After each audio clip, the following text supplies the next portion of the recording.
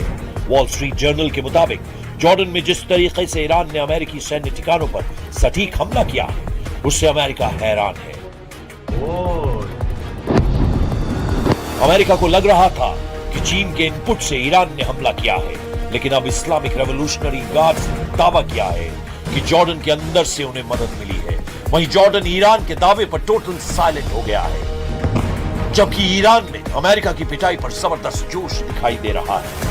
Tehran की गलियों में बैनर पोस्टर के जरिए डोनाल्ड ट्रंप को हराने का ऐलान किया जा रहा है। तेहरान में बैनर पर ट्रंप का माखौल उड़ाने वाली तस्वीरें दिखाई जा रही हैं, जिसमें उनके दिए गए नारे के चीथड़े उड़ाए गए हैं।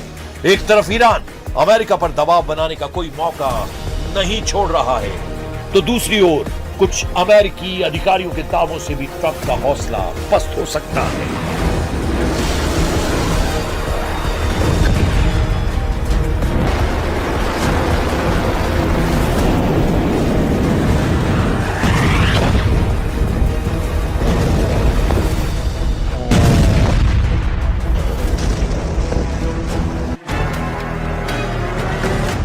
क्योंकि एक अमेरिकी अधिकारी ने दावा किया, अमेरिका के पास ईरान के खिलाफ लंबा युद्ध लड़ने लायक मिसाइलें नहीं हैं। ब्रिटेन के अखबार टेलीग्राफ ने एक रिपोर्ट छापी, जिसमें उसने एक अमेरिकी अधिकारी को कोट किया और लिखा कि अमेरिका ईरान के साथ लंबे और बड़े सैन्य संघर्ष के लिए अपनी ताकत बढ़ा रहा है, लेकिन उसके सामने हथियारों और मिसाइलों के भंडार की कमी एक बड़ी चुनौती बन रही है। रिपोर्ट के हिसाब से अमेरिकी रक्षा अधिकारी को चिंता है कि अमेरिका को अपने रणनीतिक हथियार के भंडार को बनाए रखना है, क्योंकि चीन और रूस के मोर्चे पर भी अमेरिका को हथियारों की जरूरत पड़ सकती है।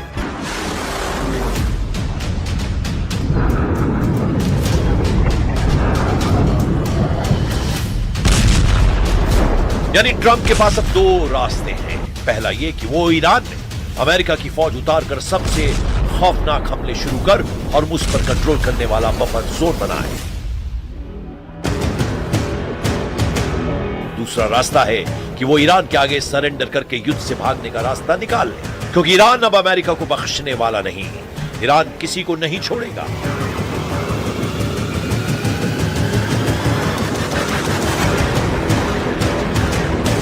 ईरान सभी दुश्मनों का दम उखाड़ कर रुकेगा। वो अमेरिका है, इजराइल है या फिर खाड़ी देशों में ट्रंप परस्त कोई भी दुश्मन। अब ईरान की रेंज में अमेरिका का एक अड्डा आ गया है, जिन्हें बचाने के लिए डोनाल्ड ट्रंप ईरान में सेना भेजने का प्लान बना रहे हैं। मकसद हॉर्मुज के करीब बफर जोन बनाना है, जिससे ईरान तेल के जहाजों को निशाना न बना पाए। साथ ही अमेरिका ने अगर ईरान की जमीन पर कब्जा जमाया तो ईरान की लाइफलाइन कट सकती है।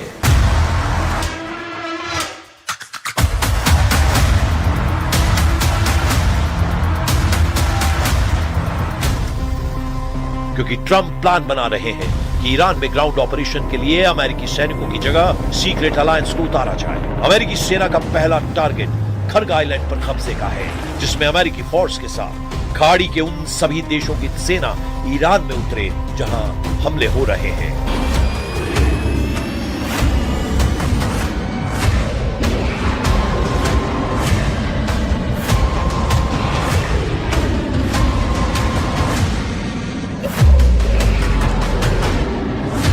मगर इस मिशन में अमेरिका के साथ क्या हो सकता है, उसका नफा नुकसान तौला जा रहा है।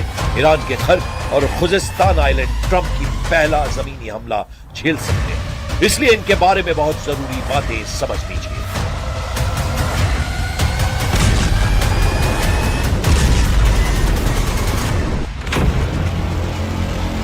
मैप पर देखिए, यह है खर्ग द्वीप, ये फारस की खाड़ी में है, जबकि मेनलैंड ईरान में है। ये जगह है खुजिस्तान। इस इलाके में ईरान का बॉर्डर इराक से लगता है। ये दोनों जगह इस वक्त युद्ध के हॉट पॉइंट बने हुए हैं।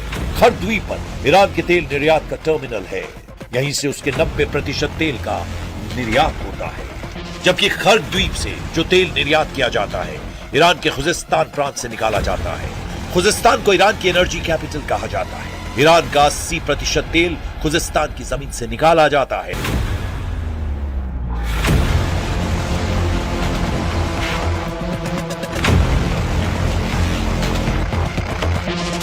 जाहिर है ईरान अपने पावर हाउस को बचाने के लिए पूरी ताकत झोंक देगा।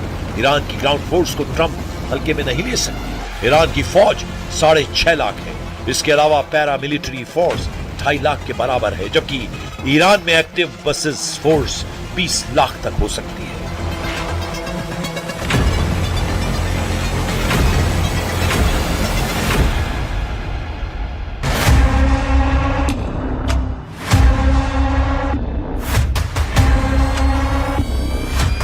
ये तो सिर्फ सेना की बात है।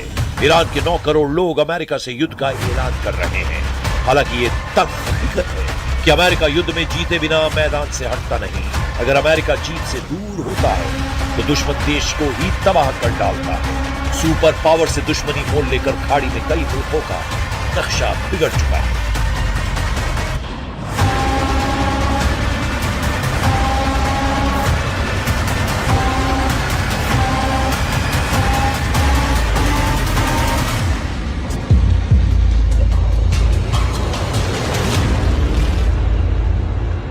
अभी ईरान पर ट्रंप सिक्योरिटी का बहाना बनाकर हमला कर रहे हैं। चुने हुए ठिकानों पर धमाके हो रहे हैं। जिस दिन अमेरिका ने फुल स्केल वॉर शुरू की, यकीन मानिए बर्बादी का अंदाजा लगाना मुश्किल हो जाएगा।